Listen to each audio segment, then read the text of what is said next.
The Kremlin clock sits on the Spasskaya Tower Center, near St. Basil's Cathedral, left, on Red Square in Moscow on July 5, 2017. Andrei Rudkovbloomberg. The Kremlin is concerned about the possibility the U.S. might further expand sanctions on Russia, presidential spokesman Dmitry Peskov said. We don't want to be in a situation where our bilateral relations, which are already in a rather pitiful state, could face even bigger and possibly unbearable risks and dangers, Peskov told Conference Call Monday.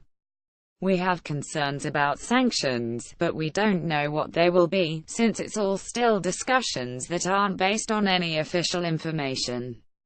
Since the limits were first imposed in 2014, the Kremlin has sought to play down their impact, rarely admitting worry about new ones. But a new U.S. law that took effect in August calls for the Treasury to compile a list of business tycoons and companies seen as close to the Kremlin as potential targets for more sanctions. The law also calls for a report on the possible impact of imposing restrictions on the purchase of Russian government debt by U.S. investors. The oligarch list has raised fears among wealthy Russians, while debt limits could complicate the government's borrowing plans. Last week, as the U.S.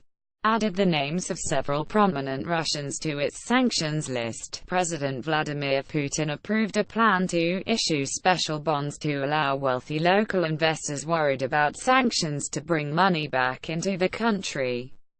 President Putin consistently says that we view these sanctions as illegal and that Russia in principle doesn't plan to discuss lifting them, Peskov said, adding that Russia would retaliate for any new measures the U.S. imposes. His comments came after Foreign Minister Sergei Lavrov blamed the deep freeze in relations with the U.S. on the Russophobic hysteria that has afflicted the Washington political establishment. In an interview with the official RIA Novosti news agency, he said that while Putin and President Donald Trump have spoken several times in recent weeks by phone, there have been no discussions of when the next face-to-face meeting might take place.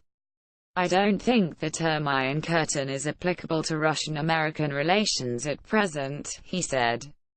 More likely, we're talking about another episode of McCarthyism, he added, referring to the 1950s anti-communist campaigning by Thenson Joseph McCarthy.